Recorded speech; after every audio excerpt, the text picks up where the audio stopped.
할렐루야. 2월 10일 금요일 새벽 기도를 시작하겠습니다. 사도신경으로 우리의 신앙을 고백하시겠습니다. 나는 전능하신 아버지 하나님 천지의 창조주를 믿습니다. 나는 그의 유일하신 아들 우리 주 예수 그리스도를 믿습니다.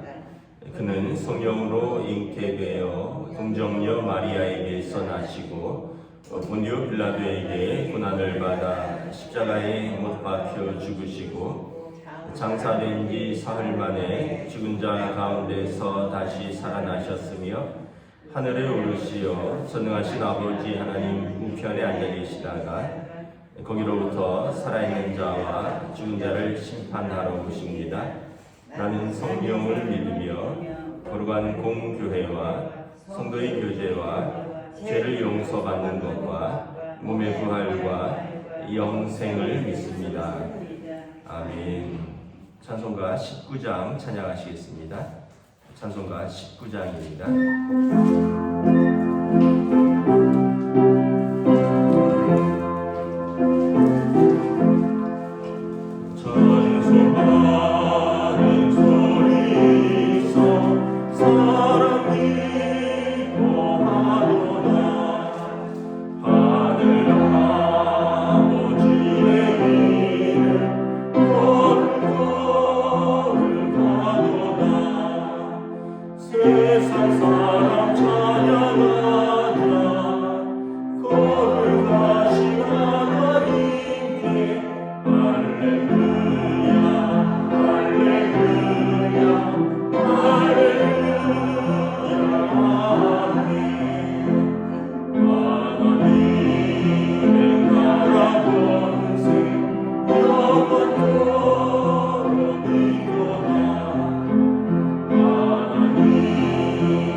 사무엘상 10장 17절에서 27절까지 말씀입니다.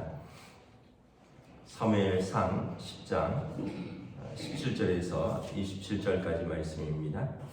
다 찾으신 줄 알고 저희 우리들이 한 절씩 교도하도록 하겠습니다. 사무엘이 백성을 미스바로 불러 여호와 앞에 모으고 이스라엘 자손에게 이르되 이스라엘 하나님 여호와께서 이같이 말씀하시기를 내가 이스라엘을 애굽에서 인도하여 내고 너희를 애굽인의 손과 너희를 압제하는 모든 나라의 손에서 건져내었느니라 하셨거늘 너희는 너희를 모든 재난과 고통 중에서 친히 구원하여 내신 너희 하나님을 오늘 버리고 이르기를 우리 위에 왕을 세우라 하는도다.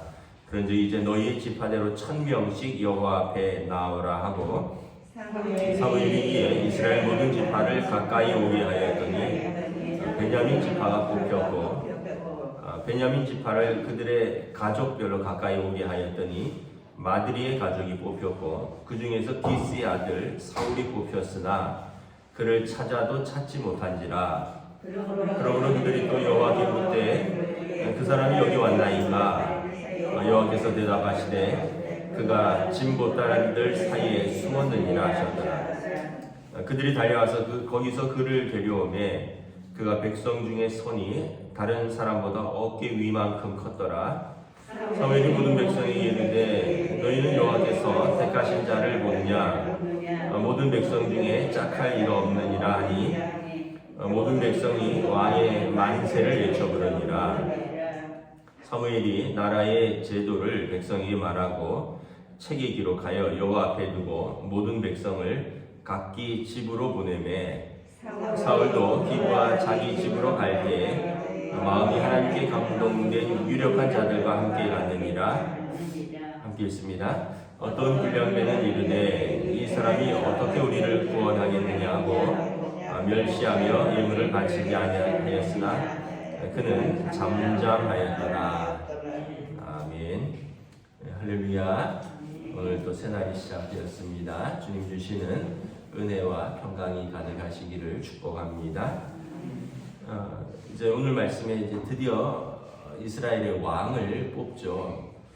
이스라엘 사람들이 우리도 하나님 말고 눈에 보이는 왕을 달라라고 얘기를 했고, 오늘 이제 사무엘이 왕을 뽑습니다. 18절에 보면 모든 백성을 불러 모은 다음에 이렇게 말합니다. 이스라엘 자손에게 우리를 인도하여 내고 우리를 애굽인의 손과 모든 압제하는 모든 나라에서 건져내신 분은 하나님 여호와다.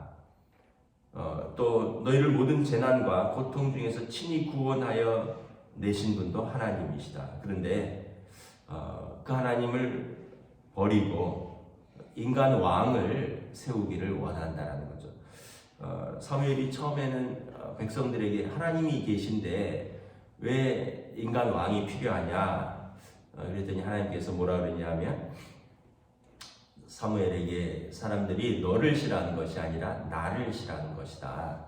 그러므로 그들에게 왕을 세워줘라. 왕의 제도를 세워라. 그러니까 하나님께서도 백성들이 자꾸 그렇게 원하니까 그럼 세워주라는 것입니다. 그런데 그들 마음속에 이제 눈에 보이는 인간 왕을 그렇게 사모한다니까 세워줘라. 그런데 그 왕이 이제 지난번에도 말했지만 왕이란 제도는 너희의 아들, 딸들이 그 왕을 위해서 군복무도 해야 될 것이고 그 왕을 위해서 세금도 내야 될 것이고 그 왕을 위해서 뭐 일도 해야 될 것이고, 그래서 좋은 왕을 만나면 백성들이 은혜를 입지만 악한 왕을 만나면 그들이 그 왕으로 인하여 압제당할 것이다. 너희들이 그렇게 사모하는 왕으로 인하여 압제당할 것이다. 분명히 경고를 했는데도 불구하고 계속해서 왕을 달라고 하니까 이제 하나님께서 이스라엘 사람 중에 믿음이 있고 겸손하고 그리고 부모의 말씀에 순종하는 사울을 하나님께서 내정하셨고, 이미 사무엘과 사울은 만나서 하나님의 그 계획을 다 알려주었고 그에게 기름을 부었습니다. 이제 절차가 남은 거죠. 20절에 보면 사무엘이 모든 이스라엘 지파 12지파죠. 1000명씩 나와라. 그런 다음에 12지파가 1000명이면 미스바에 12,000명이 나온 거예요. 여기서 제비를 뽑았습니다. 구약 시대의 제비를 뽑는 방법은 어떤 특정한 돌에 표시를 한 다음에 이것을 바구니에 넣고 돌을 하나씩 뽑는 겁니다. 근데 12지파 중에 베냐민 지파가 뽑혔습니다.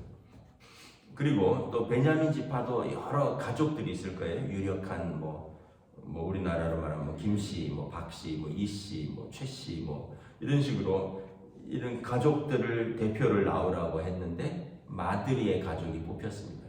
뭐 예를 들어서 뭐 김씨가 뽑혔다.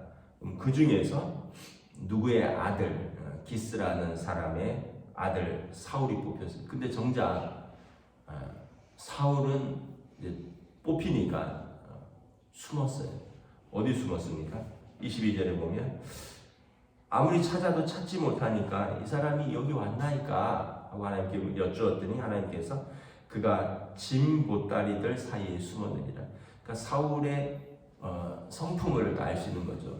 굉장히 내성적이었다는 걸 알 수 있어요. 물론 이제 겸손하기도 할 것입니다. 왜냐하면 하나님께서 사무엘을 통해서 이스라엘의 왕이 될 것으로 말씀해 주었고 기름을 부었고 그러면서 세 가지 징조를 주었죠. 너가 돌아갈 때 어떤 사람들을 만날 터인데 아버지가 잃어버린 암나귀들을 찾았다라고 말할 것이고, 두 번째는 너가 지나가다가 제사를 드리러 올라가는 사람들을 만날 것인데 그 사람들이 너에게 떡 2덩이를 줄 것이다. 낯선 사람들이 자기들은 떡을 3덩이를 가지고 올라가다가 떡 2덩이를 사울에게 줄 이유가 없죠. 근데 그런 일들이 있을 것이다. 세 번째는 네가 선지자들 사이에 섰는데 그들과 같이 너도 예언을 하게 될 것이다. 그래서 사무엘을 떠날 때 사울에게 새 영이 부어졌고, 하나님의 영이 부어지니까 그의 마음이 새로워지고, 마음이 새로워지니까 그가 입을 열 때 예언을 하였다. 하나님의 말씀을 하였다. 그래서 사실은 하나님께서 사울을 세우시기로 작정하셨고, 사울에게 기름을 부을 때 성령이 그에게 임하였던 것이죠. 그럼에도 불구하고 사울은 자신이 없었습니다.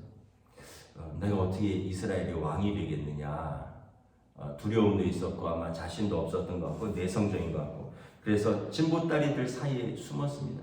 뭐 각 지파가 1000명씩 왔으니까 뭐 나귀도 있을 것이고 짐도 많이 있을 텐데 그 사이에 숨었다는 거죠. 그래서 사울을 데려오니까 사람들이 굉장히 기뻐합니다. 다른 사람보다 어깨 위만큼 컸더라. 그러니까 머리 하나가 더 큰 거죠. 또 우리가 사무엘상 9장에 보면 사울은 가장 준수하였더라. 외모가 아주 탁월했다 그랬습니다. 그랬더니 이제 24절에 모든 백성들이 야, 우리 백성 중에 이런 사람이 있겠느냐, 이렇게 훤칠하고 이렇게 잘생긴 청년이 있겠느냐, 그러면서 하나님이 우리를 위해서 왕을 예비해 두셨다라고 하면서 만세를 부르는 거죠. 근데 한편 25절에 보면 이제 사무엘이 백성들에게 왕을 세웠으면 이제 그 왕이 어떻게 해야 되고, 너희는 또 왕과 함께 어떻게 나라의 제도에 대해서 이렇게 자세히 기록하고, 이제 사실은 이제 사무엘이 사울을 왕으로 세웁니다. 26절에 보면 사울은 집으로 돌아갈 때 하나님께서 그에게 하나님의 영에 감동된 사람들을 붙여주십니다. 그러니까 자기는 자신이 없었는데 하나님은 다 준비를 하셨던 거예요. 사울을 준비시키셨고, 또 사울에게 하나님의 영이 함께 하셨고, 그와 함께 일을 할 수 있는 하나님께 감동된 유력한 사람들을 함께 붙였습니다.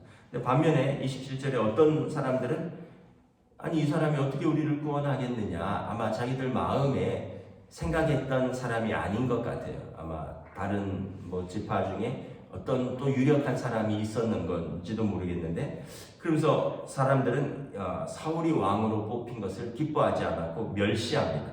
이 사람이 어떻게 우리를 구원하겠느냐고 왕으로 자기들이 달라 해놓고 뽑히니까 멸시하고 예물을 바치지 않아야 하고. 근데 성경은 뭐라고 하냐면 그 사람들을 불량배라고 합니다. 불량배.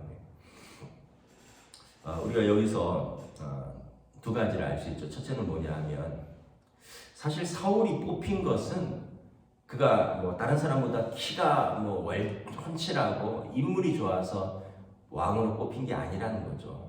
말씀드렸다시피 나중에 이새의 아들 중에서 다윗이 뽑힐 때 이새의 첫째 아들, 둘째 아들 이런 아들들이 이 사람들이 생각할 때 옛날 사울 생각하고 인물을 보니까 왕이 되기에 합당했는데 하나님은 뭐라 그러시냐 하면 아니다. 나는 그 사람을 버려둬라. 사람들은 외모를 보지만 하나님은 마음 중심을 보신다.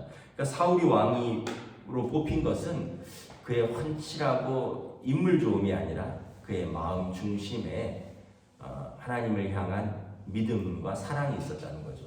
말씀드렸다시피 그는 유력한 집안에, 그래서 이스라엘의 유력한 집안이라는 얘기는 아브라함과 이삭과 야곱의 믿음을 따르는 집안이라고 했습니다.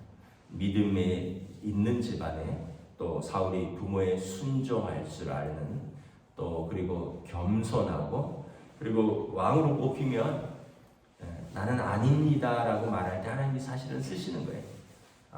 내가 하겠습니다 하는 사람보다는 나는 자격이 없습니다, 나는 부족합니다 하는데 하나님이 그를 기름 부어서 쓰시는 거죠. 그리고 오늘 본문에 보면 또 사실 좀 내성적인 것도 있고요. 또 27절에 보면 왕으로 뽑혔는데 어떤 사람들이 그를 멸시합니다. 그럼에도 불구하고 또 인내할 줄 알고 또 화를 내지 않고, 사실 사울이 왕이 될 때까지는 하나님에게 크게 감동된 참 흠잡을 데 없는 사람이었습니다. 근데 나중에 그의 마음에 시기, 질투, 미움이라는 영이 들어오면서 하나님의 영이 사실은 그가 거기에 순종할 때는 왕이 되었는데, 시기와 질투와 미움과 이제 세상과 사탄의 영이 들어올 때 그가 변질되고 결국 이스라엘의 왕에서 쫓겨나게 되는 거죠. 하나님이 그를 버렸다라는 표현이 나오는 것입니다. 그래서 첫 번째는 그의 외모 때문이 아니라 그의 중심의 사람됨을 하나님이 보셨다. 그의 믿음을 보셨다는 겁니다. 두 번째는 제비 뽑는 것이 우리가 생각할 때 좀 생뚱맞을 수가 있어요. 아니 무슨 제비를 뽑냐. 근데 사실은 여러분, 인간이 만든 제도 중에 완전한 제도는 하나도 없습니다. 여러분, 우리가 민주주의라는 것도 말씀을 하지만 민주주의도 여러 사람들이 뽑는 다수결의 원칙일 뿐이지, 우리나라 대통령이 역대 50% 넘은 대통령이 거의 없죠. 제가 알기로는 과거에 있었는데 최근에는 50% 넘은 대통령이 없어요. 다 40몇 %입니다. 그리고 두 후보 간의 표차도 어떤 때는 1%도 안 나고 그래요. 그런데 한 사람은 대통령이 되고 한 사람은 못 되는 겁니다. 그러면 이제 어떻게 국민 절반은 마음에 불만이 있는 거예요. 그럼에도 불구하고 또 그게 제도니까, 이 땅에 약속된 제도니까 그 제도를 또 따라가는 거죠.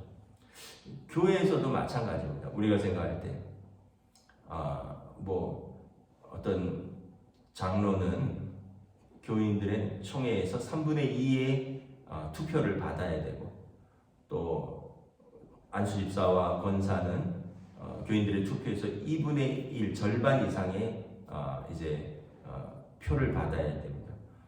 왜냐하면 그만큼 교인들의 대표로서 교회의 헌신과 수고와 또 때로는 짐을 감당해야 되니까. 근데 우리가 생각할 때 저 사람이 어떻게 장로가 되냐, 그래도 나이가 이 정도 되고 좀 사회에서 그래도 이런 지위에 있는 사람이 되어야 되지 않겠느냐. 그런데 여러분, 그렇지 않다는 거예요. 사회에서 지위와 나이, 또 어떤 유력함, 이런 것으로 장로를 뽑고 권사를 뽑고 안수집사를 뽑는 게 아니라는 거죠. 뭐예요? 하나님 앞에서 그의 믿음을 보고, 그리고 우리가 손으로 뽑지만 하나님께서 관여하시는 것입니다. 그걸 인정을 해야 되는 거죠. 그래서 여러분, 사울이 왕으로 뽑히는 것에 대해서 어떤 사람, 대부분은 순종하였지만 또 어떤 사람들은 거기 순종하지 않습니다. 불만을 품습니다. 그리고 공개적으로 비난합니다. 이 사람이 어떻게 우리의 왕이 되겠느냐, 이 사람이 어떻게 우리를 구원하겠느냐 하고 멸시합니다. 근데 성경은 뭐라 그러냐면 불량배라고 말합니다. 불량배. 그러니까 여러분, 우리가 우리에게 주신 제도와 권위에 대한 또 순종이 있어야 됩니다. 여러분, 부모에게 함부로 하면 어떻게 돼요? 불효자라 그러죠.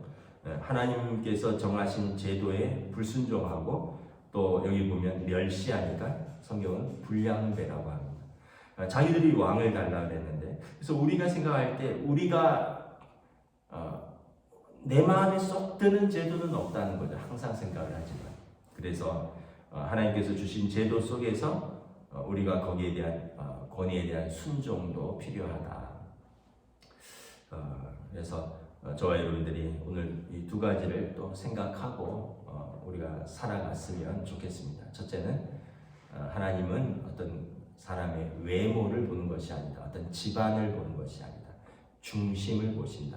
그의 믿음과 그의 사람됨을 보십니다. 요한복음 1장 12절에 영접하는 자, 곧 그 이름을 믿는 자들에게 하나님의 자녀가 되는 권세를 주셨다. 하나님의 자녀가 되는 권세는요, 예수님의 이름을, 예수님을 영접하는 자입니다. 뭐 세상에서 잘 나가는 자, 뭐 부자, 권력 있는 자가 아니라 그래서 이는 육적으로나 혈통으로나 사람의 뜻으로 되지 아니하고 하나님의 자녀가 되는 권세는 혈통이나 육정이나 사람의 뜻으로 되는 것이 아니라 오직 예수님을 영접하는 자다. 그래서 우리가 정하는 것 같고 우리가 뜻하는 바 같지만 하나님께서 우리 안에서 역사하는 것에 대한 순종이 필요하다. 그리고 무엇보다 또 저나 여러분이나 또 우리 자녀들이나 우리가 세상에서 번듯하게 키우려고 애를 쓰죠. 뭐 무슨 대학을 가야 된다더라. 어느 일을 그래도 이 정도 회사는 들어가야 된다더라. 그래도 뭐 이런저런 일들은 해야지 부끄럽지 않아요. 여러분 그렇지 않습니다. 하나님께서는 중심을 보십니다. 그의 믿음과 또 그의 마음의 인간됨과 사람됨을 보십니다. 여러분 세상에 좀 뭐 권력자들 중에 또 뭐 돈 좀 있다고 하는 사람들 중에 많이 배웠다고 하는 사람들 중에 불량배 많습니다. 하나님을 경외하지 않고요. 사람을 무시하는 자기 힘으로 살아가는 사람들 중에 불량배 많습니다. 우리는 또 우리 자녀들은 그런 불량배가 아니라 하나님의 영에 감동된 사람들로 무슨 일을 하든지 또 어떤 자리에 있든지 하나님을 경외하고요. 그리고 우리 주신 사람들을 귀히 여기는 그런 사람들을 될 때 하나님께서 인정하시고 하나님께서 쓰시고 제일 중요한 것은 마지막 심판 때입니다. 하나님께서 작은 소자에게 한 것이 곧 나에게 한 것이다. 하나님과 사람에게 한 것을 다 판단하십니다. 불량배처럼 살면 마지막에 주여 주여 했다 할지라도 하나님께서 인정하지 않으시면 끝이 되는 것입니다. 오늘도 또 여러분들 우리의 삶의 자리에서 하나님의 영에 감동된 믿음의 삶, 또 순종의 삶 살시기를 주님의 이름으로 축복합니다. 기도하겠습니다. 하나님 은혜를 감사합니다. 오늘 주신 말씀을 통하여 이스라엘의 왕을 뽑습니다. 12지파 중에 사무엘이 또 제비 뽑는 과정을 진행하고 그리고 하나님께서 이미 내정하셨고 이미 기름 부으심을 받은 성령의 충만한 사울이 뽑힙니다. 그는 겸손하고 하나님 앞에서 믿음이 있었고 또 그는 순종이 있었고 그리고 자신을 낮출 줄 아는 하나님을 사랑하는 믿음의 사람이었기에 하나님께서 그를 택하셔서 이스라엘의 초대 왕으로 뽑습니다. 다시 한번 우리가 세워지는 것은 어떤 인물됨이나 외모나 외부적인 환경이나 조건이 아니라 하나님께서 그를 보실 때 하나님을 경외함과 또 사람에 대한 성품과 또 다른 사람에 대한 자세와 태도 하나님과 사람에 대한 이 믿음을 보시는 것을 바라보며 오늘 우리도 우리의 삶의 자리에서 성령의 충만함을 받아 하나님을 예배하고 또 우리 주신 사람들을 사랑하고 겸손히 섬길 수 있는 믿음의 하루로 인도하여 주시옵소서. 감사를 드리오며 우리 주 예수 그리스도의 이름으로 기도드리옵나이다. 아멘. 하늘에 계신 우리 아버지의 이름을 거룩하게 하시며 아버지의 나라가 오게 하시며 아버지의 뜻이 하늘에서와 같이 땅에서도 이루어지게 하소서. 오늘 우리에게 일용할 양식을 주시고 우리가 우리에게 잘못한 사람을 용서하여 준 것 같이 우리 죄를 용서하여 주시고 우리를 시험에 빠지지 않게 하시고 악에서 구하소서. 나라와 권능과 영광이 영원히 아버지의 것입니다. 아멘.